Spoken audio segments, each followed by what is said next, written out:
The Stolen White Elephant by Mark Twain. Left out of A Tramp Abroad because it was feared that some of the particulars had been exaggerated, and that others were not true. Before these suspicions had been proven groundless, the book had gone to press. M.T. The following curious history was related to me by a chance railway acquaintance. He was a gentleman more than 70 years of age, and his thoroughly good and gentle face, and earnest and sincere manner, imprinted the unmistakable stamp of truth upon every statement which fell from his lips. He said, "You know in what reverence the royal white elephant of Siam is held by the people of that country. You know it's sacred to kings, only kings may possess it, and that it is, indeed, in a measure, even superior to kings, since it receives not merely honor but worship. Very well.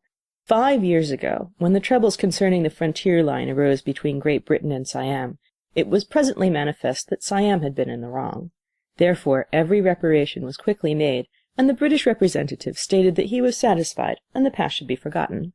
This greatly relieved the King of Siam, and partly as a token of gratitude, partly also, perhaps, to wipe out any little remaining vestige of unpleasantness which England might feel toward him, he wished to send the Queen a present, the sole sure way of propitiating an enemy according to Oriental ideas.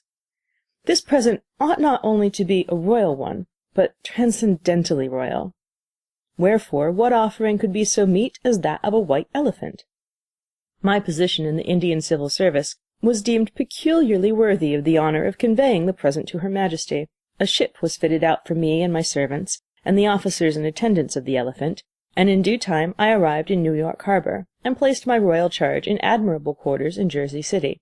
It was necessary to remain a while in order to recruit the animal's health before resuming the voyage. All went well during a fortnight, and then my calamities began. The white elephant was stolen. I was called up at dead of night and informed of this fearful misfortune. For some moments I was beside myself with terror and anxiety. I was helpless. Then I grew calmer and collected my faculties. I soon saw my course, for, indeed, there was but the one course for an intelligent man to pursue. Late as it was, I flew to New York and got a policeman to conduct me to the headquarters of the detective force. Fortunately I arrived in time, though the chief of the force, the celebrated Inspector Blunt, was just on the point of leaving for his home.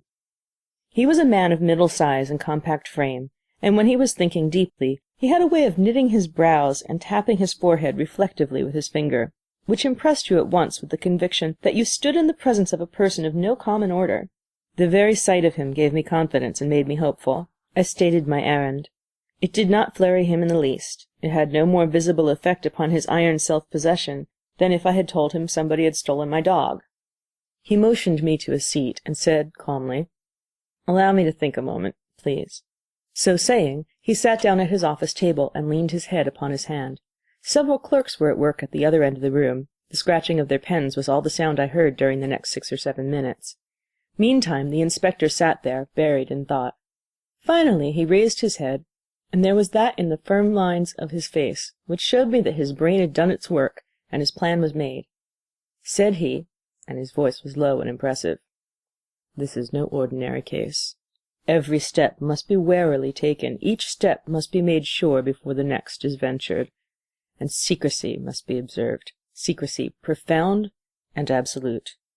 Speak to no one about the matter, not even the reporters. I will take care of them. I will see that they get only what it may suit my ends to let them know." He touched a bell. A youth appeared. "Alaric, tell the reporters to remain for the present." The boy retired. "Now let us proceed to business, and systematically. Nothing can be accomplished in this trade of mine without strict and minute method." He took a pen and some paper. "Now, name of the elephant."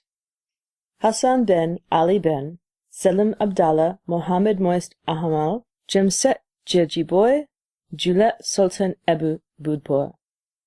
"Very well. Given name." "Jumbo." "Very well. Place of birth." "The capital city of Siam." "Parents living?" "No, dead." "Had they any other issue besides this one?" "None. He was an only child." "Very well. These matters are sufficient under that head. Now, please describe the elephant, and leave out no particular, however insignificant. That is, insignificant from your point of view. To me, in my profession, there are no insignificant particulars. They do not exist." I described. He wrote. When I was done, he said, Now listen, if I've made any mistakes, correct me." He read as follows. "Height, 19 feet. Length from apex of forehead insertion of tail, 26 feet. Length of trunk, 16 feet. Length of tail, 6 feet. Total length, including trunk and tail, 48 feet. Length of tusks, 9 feet. Ears keeping with these dimensions. Footprint resembles the mark left when one upends a barrel in the snow. The color of the elephant, a dull white. Has a hole the size of a plate in each ear for the insertion of jewelry, and possesses the habit in a remarkable degree of squirting water upon spectators, and of maltreating with his trunk not only such persons as he is acquainted with, but even entire strangers. Limps slightly with his right hind leg, and has a small scar in his left armpit caused by a former boil. Had on, when stolen, a castle containing seats for 15 persons, and a gold cloth saddle blanket the size of an ordinary carpet." There were no mistakes. The inspector touched the bell, handed the description to Alaric, and said, "Have 50,000 copies of this printed at once, and mailed to every detective office and pawnbroker's shop on the continent." Alaric retired. "There, so far so good. Next, I must have a photograph of the property." I gave him one. He examined it critically and said, "Well, it must do, since we can do no better, but he has his trunk curled up and tucked into his mouth. That is unfortunate, and is calculated to mislead, for of course he does not usually have it in that position." He touched his bell. "Alaric, have 50,000 copies of this photograph made first thing in the morning, and mail them with the descriptive circulars." Alaric retired to execute his orders. The inspector said, "It will be necessary to offer a reward, of course. Now, as to the amount." "What sum would you suggest?" "To begin with, I should say, well, $25,000. It's an intricate and difficult business. There are 1,000 avenues of escape and opportunities of concealment. These thieves have friends and pals everywhere." "Bless me, do you know who they are?" The wary face, practised in concealing the thoughts and feelings within, gave me no token, nor yet the replying words so quietly uttered. "Never mind about that. I may, and I may not. We generally gather a pretty shrewd inkling of who our man is by the manner of his work and the size of the game he goes after. We're not dealing with a pickpocket or a hall thief now, make up your mind to that. This property was not lifted by a novice. But, as I was saying, considering the amount of travel which will have to be done, and the diligence with which the thieves will cover up their traces as they move along, 25,000 may be too small a sum to offer, yet I think it worth while to start with that." So we determined upon that figure as a beginning. Then this man, whom nothing escaped which could by any possibility be made to serve as a clue, said, "There are cases in detective history to show that criminals have been detected through peculiarities in their appetites. Now, what does this elephant eat, and how much?" "Well, as to what he eats, he will eat anything. He'll eat a man, he will eat a Bible, he will eat anything between a man and a Bible." "Good, very good indeed, but too general. Details are necessary. Details are the only valuable things in our trade." "Very well. As to men, at one meal, or if you prefer during one day, how many men will he eat, if fresh?" "He would not care whether they were fresh or not. At a single meal he would eat 5 ordinary men." "Very good. 5 men. We'll put that down. What nationalities would he prefer?" "He's indifferent about nationalities. He prefers acquaintances, but is not prejudiced against strangers." "Very good. Now, as to Bibles, how many Bibles would he eat at a meal?" "He would eat an entire edition." "It is hardly succinct enough. Do you mean the ordinary octavo, or the family illustrated?" "I think he would be indifferent to illustrations. That is, I think he would not value illustrations above simple letterpress." "No, you do not get my idea. I refer to bulk. The ordinary octavo Bible weighs about 2.5 pounds, while the great quarto with the illustrations weighs 10 or 12. How many Dore Bibles would he eat at a meal?" "If you knew this elephant, you could not ask. He would take what they had." "Well, put it in dollars and cents, then. We must get at it somehow. The Dore costs $100 a copy, Russia leather, beveled." "He would require about $50,000 worth, say an edition of 500 copies." "Now that is more exact. I will put that down. Very well. He likes men and Bibles. So far so good. What else will he eat? I want particulars." "He'll leave Bibles to eat bricks. He'll leave bricks to eat bottles. He'll leave bottles to eat clothing. He'll leave clothing to eat cats. He'll leave cats to eat oysters. He'll leave oysters to eat ham. He'll leave ham to eat sugar. He'll leave sugar to eat pie. He will leave pie to eat potatoes. He'll leave potatoes to eat bran. He'll leave bran to eat hay. He'll leave hay to eat oats. He will leave oats to eat rice, for he was mainly raised on it. There's nothing whatever that he will not eat but European butter, and he would eat that if he could taste it. Very good. General quantity at a meal, say about, well, anywhere from 1/4 to 1/2 ton. And he drinks? Everything that is fluid. Milk, water, whiskey, molasses, castor oil, camphene, carbolic acid. It's no use to go into particulars. Whatever fluid occurs to you, set it down. He will drink anything that is fluid. Except European coffee. Very good. As to quantity. Put it down 5 to 15 barrels. His thirst varies. His other appetites do not. These things are unusual. They ought to furnish quite good clues toward tracing him. He touched the bell. Alaric, summon Captain Burns. Burns appeared. Inspector Blunt unfolded the whole matter to him, detail by detail. He said, in the clear, decisive tones of a man whose plans are clearly defined in his head and who is accustomed to command. Captain Burns, detail detectives Jones, Davis, Halsey, Bates, and Hackett to shadow the elephant. Yes, sir. Detail detectives Moses, Dakin, Murphy, Rogers, Tupper, Higgins, and Bartholomew to shadow the thieves. Yes, sir.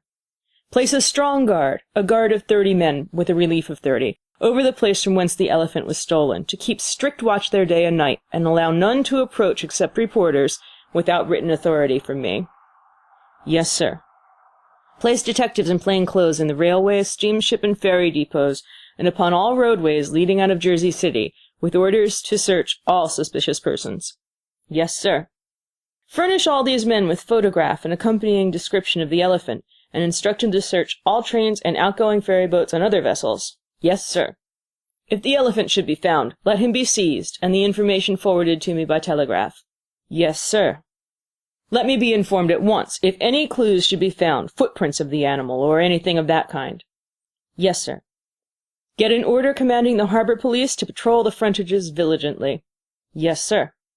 Dispatch detectives in plain clothes over all the railways, north as far as Canada, west as far as Ohio, south as far as Washington. Yes, sir. Place experts in all telegraph offices to listen in to all messages, and let them require that all cipher dispatches be interpreted to them. Yes, sir. Let all these things be done with the utmost secrecy, mind, the most impenetrable secrecy. Yes, sir. Report to me promptly at the usual hour. Yes, sir. Go. Yes, sir. He was gone. Inspector Blunt was silent and thoughtful a moment, while the fire in his eyes cooled down and faded out. He turned to me and said in a placid voice, I am not given to boasting. It is not my habit, but we shall find the elephant. I shook him warmly by the hand and thanked him, and felt my thanks, too. The more I had seen of the man, the more I liked him, and the more I admired him and marveled over the mysterious wonders of his profession. When we parted for the night, I went home with a far happier heart than I had carried with me to his office. Part 2. Next morning it was in all the newspapers, in the minutest detail. It even had additions, consisting of Detective this, Detective that, and Detective the other's theory as to how the robbery was done, who the robbers were, and whither they had flown with their booty. There were 11 of these theories, and they covered all the possibilities, and this single fact shows what independent thinkers detectives are. No two theories were alike, or even much resembled each other, save in one striking particular, and in that one all the other 11 theories were absolutely agreed. That was, that although the rear of my building was torn out, and the only door remained locked, the elephant had not been removed through the rent, but by some other undiscovered outlet. All agreed that the robbers had made that rent only to mislead the detectives. That never would have occurred to me, or to any other layman, perhaps, but it had not deceived the detectives for a moment. Thus, what I had supposed was the only thing that had no mystery about it, was in fact the very thing I'd gone furthest astray in. The 11 theories all named the supposed robbers, but no two named the same robbers. The total number of suspected persons was 37. The various newspaper accounts all closed with the most important opinion of all, that of Chief Inspector Blunt. A portion of this statement read as follows. The chief knows who the two principals are, namely Brick Daffy and Red McFadden. 10 days before the robbery was achieved, he was already aware that it was to be attempted, and had quietly proceeded to shadow those two noted villains. But, unfortunately, on the night in question, their track was lost, and before it could be found again, the bird was flown, that is, the elephant. Daffy and McFadden are the boldest scoundrels in the profession. The chief has reasons for believing that they are the men who stole the stove out of the detective headquarters on a bitter night last winter, in consequence of which the chief and every detective present were in the hands of the physicians before morning, some with frozen feet, others with frozen fingers, ears, and other members. When I read the first half of that, I was more astonished than ever at the wonderful sagacity of this strange man. He not only saw everything in the present with a clear eye, but even the future could not be hidden from him. I was soon at his office, and said I could not help wishing he had had those men arrested, and so prevented the trouble and loss. But his reply was simple and unanswerable. It is not our province to prevent crime, but to punish it. We cannot punish it until it is committed. I remarked that the secrecy with which we had begun had been marred by the newspapers. Not only all our facts, but all our plans and purposes had been revealed. Even all the suspected persons had been named. These would doubtless disguise themselves now or go into hiding. Let them. They will find that when I am ready for them, my hand will descend upon them in their secret places, as unerringly as the hand of fate. As to the newspapers, we must keep in with them. Fame, reputation, constant public mention, these are the detective's bread and butter. He must publish his facts, else he will be supposed to have none. He must publish his theory, for nothing is so strange or striking as a detective's theory, or brings him so much wonderful respect. We must publish our plans, for these journals insist upon having, and we could not deny them without offending. We must constantly show the public what we are doing, or they will believe we're doing nothing. It's much pleasanter to have a newspaper say, "Inspector Blunt's ingenious and extraordinary theory is as follows," than to have it say some harsh thing, or worse still, some sarcastic one. I see the force of what you say, but I noticed that in one part of your remarks in the paper this morning you refused to reveal your opinion upon a certain minor point. Yes, we always do that. It has good effect. Besides, I had not formed any opinion on that point anyway. I deposited a considerable sum of money with the inspector to meet current expenses, and sat down to wait for news. We were expecting the telegrams to begin to arrive at any moment now. Meantime, I reread the newspapers, and also our descriptive circular, and observed that our $25,000 reward seemed to be offered only to detectives. I said I thought it ought to be offered to anybody who would catch the elephant. The inspector said, "It is the detectives who will find the elephant, hence the reward will go to the right place. If other people found the animal, it would only be by watching the detectives and taking advantage of clues and indications stolen from them, and that would entitle the detectives to the reward after all. The proper office of a reward is to stimulate the men who deliver up their time and their trained sagacities to this sort of work, and not to confer benefits upon chance citizens who stumble upon a capture without having earned the benefits by their own merits and labors." This was reasonable enough, certainly. Now the telegraphic machine in the corner began to click, and the following dispatch was the result. Flower Station, New York, 7:30 a.m. Have got a clue. Found a succession of deep tracks across a farm near here. Followed them 2 miles east without result. Think elephant went west. Shall now shadow him in that direction. Darley, detective. "Darley's one of the best men on the force," said the inspector. "We shall hear from him again before long." Telegram number 2 came. Barker's, New Jersey, 7:40 a.m. Just arrived. Glass factory broken open here during night, and 800 bottles taken. Only water in large quantity near here is 5 miles distance. Shall strike for there. Elephant will be thirsty. Bottles were empty. Darley, detective. "That promises well, too," said the inspector. "I told you the creature's appetites would not be bad clues." Telegram number 3. Taylorville, Long Island, 8:15 a.m. A haystack near here disappeared during night, probably eaten. Have got a clue, and am off. Hubbard, detective. "How he does move around," said the inspector. "I knew we had a difficult job on hand, but we shall catch him yet." Flower Station, New York, 9 a.m. Shadowed the tracks 3 miles westward.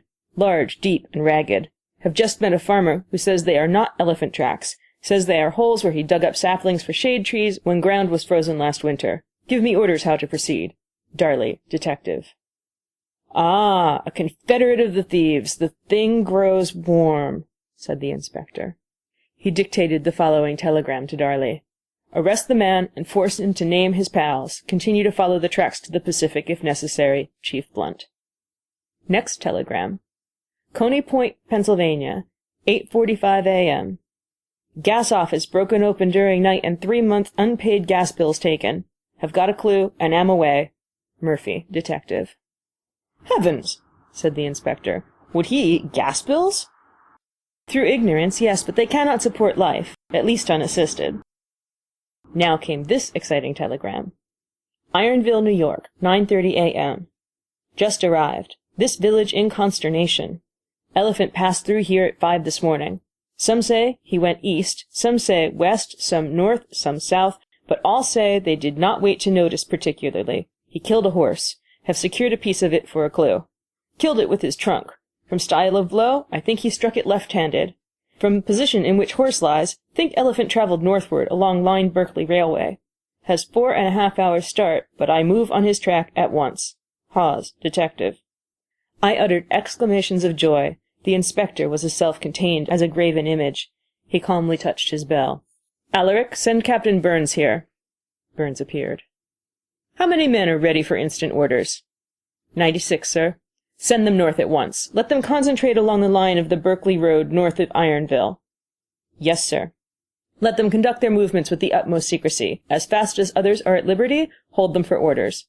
Yes, sir. Go. Yes, sir. Presently came another telegram. Sage Corners, New York, 10:30. Just arrived. Elephant passed through here at 8:15. All escaped from the town but a policeman. Apparently Elephant did not strike at policeman, but at the lamp-post. Got both. I have secured a portion of the policeman as clue. Stum, detective. So the elephant has turned westward, said the inspector. However, he will not escape, for my men are scattered all over that region. The next telegram said, Glover's, 11:15. Just arrived. Village deserted, except sick and aged. Elephant passed through 3/4 of an hour ago. The anti-temperance mass meeting was in session. He put his trunk in at a window and washed it out with water from his cistern. Some swallowed it, since dead. Several drowned. Detectives Cross and O'Shaughnessy were passing through town, but going south, so missed Elephant. Whole region for many miles around in terror. People flying from their homes. Wherever they turn, they meet Elephant, and many are killed. Brandt, detective. I could have shed tears. This havoc so distressed me. But the inspector only said, You see, we are closing in on him. He feels our presence. He's turned eastward again. Yet further troublous news was in store for us. The telegraph brought this. Hogansport, 12:19. Just arrived. Elephant passed through half an hour ago, creating wildest fright and excitement. Elephant raged around streets. 2 plumbers going by, killed one, other escape. Regret general. O'Flaherty, detective. Now he is right in the midst of my men, said the inspector. Nothing can save him. A succession of telegrams came from detectives who were scattered through New Jersey and Pennsylvania, who were following clues consisting of ravaged barns, factories, and Sunday school libraries, with high hopes amounting to certainties, indeed. The inspector said, I wish I could communicate with them and order them north, but that's impossible. A detective only visits a telegraph office to send his report, then he's off again, and you don't know where to put your hand on him. Now came this dispatch. Bridgeport, Connecticut, 12:15. Barnum offers rate of $4,000 a year for exclusive privilege of using Elephant as traveling advertising medium from now till detectives find him. Wants to paste circus posters on him. Desires immediate answer. Boggs, detective. That is perfectly absurd, I exclaimed. Of course it is, said the inspector. Evidently Mr. Barnum, who thinks he's so sharp, does not know me, but I know him. Then he dictated this answer to the dispatch. Mr. Barnum's offer declined. Make it $7,000 or nothing. Chief Blunt. There. We shall not have to wait long for an answer. Mr. Barnum is not at home. He's in the telegraph office. It's his way when he has business on hand. Inside of 3, done. P.T. Barnum. So interrupted the clicking telegraphic instrument. Before I could make a comment on this extraordinary episode, the following dispatch carried my thoughts into another and very distressing channel. Bolivia, New York, 12:50. Elephant arrived here from the south and passed through toward Forest at 11:50, dispersing a funeral on the way and diminishing mourners by 2. Citizens fired some small cannonballs into him and they fled. Detective Burke and I arrived 10 minutes later from the north. but mistook some excavations for footprints, and so lost a good deal of time, but at last we struck the right trail and followed it to the woods. Then we got down on our hands and knees, and continued to keep a sharp eye on the track, and so shadowed it into the brush. Burke was in advance. Unfortunately, the animal had stopped to rest, and therefore, Burke having his head down, intent upon the track, butted up against the elephant's hind legs before he was aware of his vicinity. Burke instantly arose to his feet, seized the tail, and exclaimed joyfully, "I claim the But he got no further, for a single blow of the huge trunk laid the brave's fellow fragments low in death. I fled rearward, and the elephant turned and shadowed me to the edge of the wood, making tremendous speed, and I should inevitably have been lost, but that remains of the funeral providentially intervened again, and diverted his attention. I have just learned that nothing of that funeral is now left, but this is no loss, for there is an abundance of material for another. Meantime, the elephant has disappeared again. Mulrooney, Detective." We heard no news except from the diligent and confident detectives scattered about New Jersey, Pennsylvania, Delaware, and Virginia, who were all following fresh and encouraging clues, until shortly after 2 p.m., when this telegram came. "Baxter Center, 2:15. Elephant been here, plastered over with circus bills, and broke up a revival, striking down and damaging many who were on the point of entering upon a better life. Citizens penned him up and established a guard. When Detective Brown and I arrived some time after, we entered enclosure and proceeded to identify elephant by photograph and description. All masks tallied exactly except one, which we could not see, the boil scar under armpit. To make sure, Brown crept under to look, and was immediately brained, that is, head crushed and destroyed, though nothing issued from debris. All fled, so did Elephant, striking right and left with much effect. He escaped, but left a bold blood track from cannon wounds. Rediscovery certain. He broke southward, through a dense forest. Brent, Detective." That was the last telegram. At nightfall, a fog shut down which was so dense that objects but 3 feet away could not be discerned. This lasted all night. The ferry boats and even the omnibuses had to stop running. Section 3. Next morning the papers were as full of detective theories as before. They had all our tragic facts in detail also, and a great many more which they had received from their telegraphic correspondents. Column after column was occupied a third of its way down, with glaring headlines, which it made my heart sick to read. Their general tone was like this: "White elephant at large! He moves upon his fatal march! Whole villages deserted by their fright-stricken occupants! Pale terror goes before him! Death and devastation follow after! After these, the detectives! Barns destroyed, factories gutted, harvests devoured, public assemblages dispersed, accompanied by scenes of carnage impossible to describe. Theories of 34 of the most distinguished detectives on the forces. Theory of Chief Blunt." "There," said Inspector Blunt, almost betrayed into excitement. "This is magnificent. This is the greatest windfall that any detective organization ever had. The fame of it will travel to the ends of the earth and endure to the end of time, and my name with it." There was no joy for me. I felt as if I had committed all those red crimes, and that the elephant was only my irresponsible agent. And how the list had grown! In one place he had interfered with an election and killed 5 repeaters.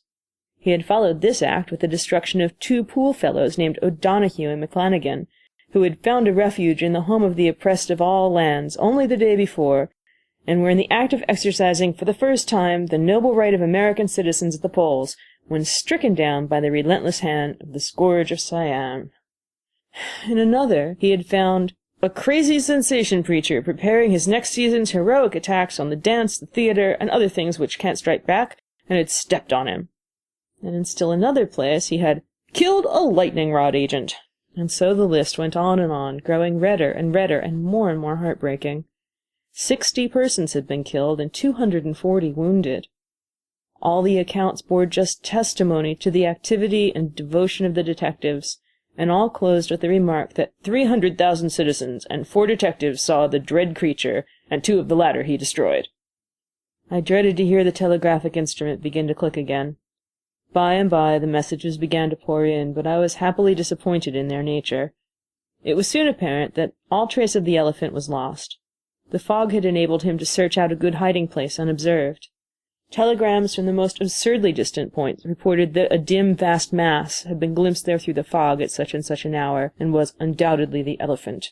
This dim, vast mass had been glimpsed in New Haven, in New Jersey, in Pennsylvania, in interior New York, in Brooklyn, and even in the city of New York itself. But in all cases the dim vast mass had vanished quickly and left no trace.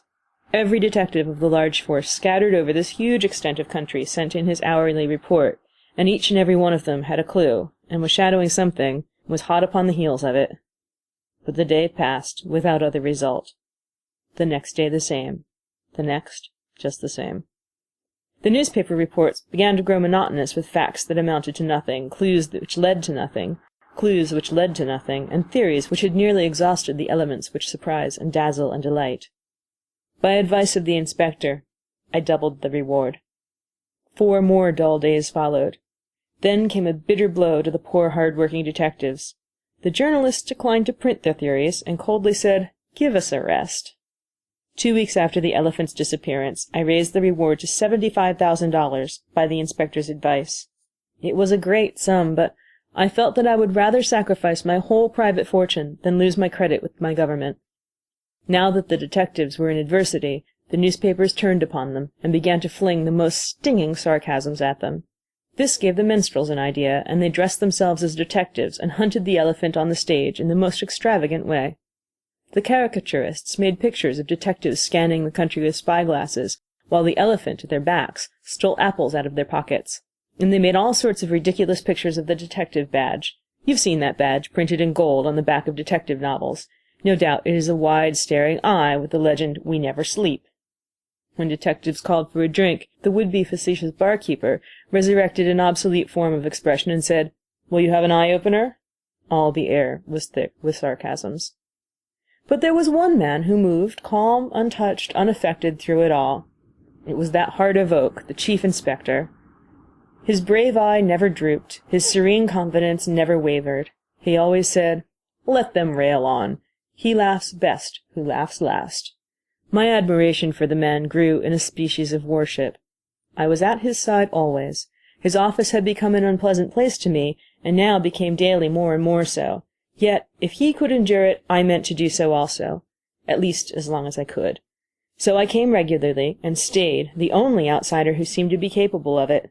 Everybody wondered how I could, and often it seemed to me that I must desert, but at such times I looked into that calm and apparently unconscious face and held my ground.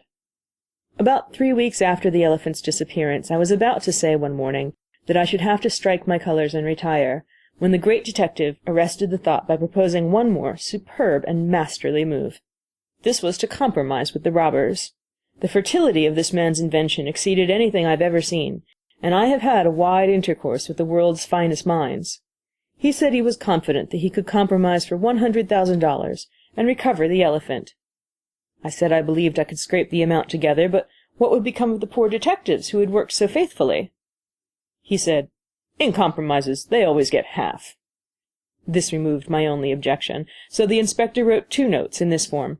"Dear Madam, your husband can make a large sum of money and be entirely protected from the law by making an immediate appointment with me, Chief Blunt." He sent one of these by his confidential messenger to the reputed wife of Brick Duffy, and the other to the reputed wife of Red McFadden. Within the hour, these offensive answers came. "You old fool! Brick Duffy's been dead 2 years. Bridget Mahoney. "Chief Bat, Red McFadden's hung and in heaven 18 months. Any ass but a detective know that. Mary O'Hooligan." "I'd long suspected these facts," said the inspector. "This testimony proves the unerring accuracy of my instinct." The moment one resource failed him, he was ready with another. He immediately wrote an advertisement for the morning papers, and I kept a copy of it. A. XWHLV 242HT TJND FZ 328 WMLG 0ZPO 2M 2M M OGW. He said that if the thief was alive, this would bring him to the usual rendezvous. He further explained that the usual rendezvous was a glare where all business affairs between detectives and criminals were conducted. This meeting would take place at 12 the next night. We could do nothing till then, and I lost no time in getting out of the office, and was grateful indeed for the privilege. At 11 the next night, I brought $100,000 in banknotes and put them into the chief's hands, and shortly afterward he took his leave, and with the brave old undimmed confidence in his eye, an almost intolerable hour dragged to a close. Then I heard his welcome tread, and rose gasping and tottering to meet him. How his fine eyes flamed with triumph! He said, "We've compromised. The jokers will sing a different tune tomorrow. Follow me." He took a lighted candle and strode into the vast vaulted basement where 60 detectives always slept, and where a score were now playing cards to while the time. I followed close after him. He walked swiftly down to the dim and remote end of the place, and just as I had succumbed to the pangs of suffocation and was swooning away, he stumbled and fell over the outlying members of a mighty object, and I heard him exclaim as he went down, "Our noble profession is vindicated. Here is your elephant." I was carried to the office above and restored with carbolic acid. The whole detective force swarmed in, and such another season of triumphant rejoicing ensued as I have never witnessed before. The reporters were called, baskets of champagne were opened, toasts were drunk, the handshakings and congratulations were continuous and enthusiastic. Naturally, the chief was the hero of the hour, and his happiness was so complete and had been so patiently and worthily and bravely won that it made me happy to see it, though I stood there, a homeless beggar, my priceless charge dead, and my position in my country's service lost to me through what would always seem my fatally careless execution of a great trust. Many an eloquent eye testified its deep admiration for the chief. Many a detective's voice murmured, "Look at him, just a king of the profession. Only give him a clue, it's all he wants, and there ain't anything hid he can't find." The dividing of the $50,000 made great pleasure. When it was finished, the chief made a little speech, while he put his share in his pocket, in which he said, "Enjoy it, boys, for you've earned it. And more than that, you've earned for the detective profession undying fame." A telegram arrived, which read, "Monroe, Michigan, 10 p.m. First time I've struck a telegraph office in over 3 weeks. Have followed those footprints horseback through the woods 1,000 miles to here, and they get stronger and bigger and fresher every day. Don't worry. Inside of another week, I'll have the elephant. This is dead sure. Darley, detective." The chief ordered 3 cheers for Darley, one of the finest minds on the force, and then commanded that he be telegraphed to come home and receive his share of the reward. So ended that marvelous episode of the stolen elephant. The newspapers were pleasant with praises once more, the next day with one contemptible exception. This sheet said, "Great is the detective. He may be a little slow in finding a little thing like a mislaid elephant. He may hunt him all day, and sleep with his rotting carcass all night for 3 weeks. But he will find him at last, if he can get the man who mislaid him to show him the place." Poor Hassan was lost to me forever. The cannon shots had wounded him fatally. He'd crept to that unfriendly place in the fog, and there, surrounded by his enemies and in constant danger of detection, had wasted away with hunger and suffering till death gave him peace. The compromise cost me $100,000. My detective expenses were $42,000 more. I never applied for a place again under my government. I'm a ruined man, and a wanderer on the earth, but my admiration for that man, whom I believe to be the greatest detective the world has ever produced, remains undimmed to this day, and will so remain unto the end. End of The Stolen White Elephant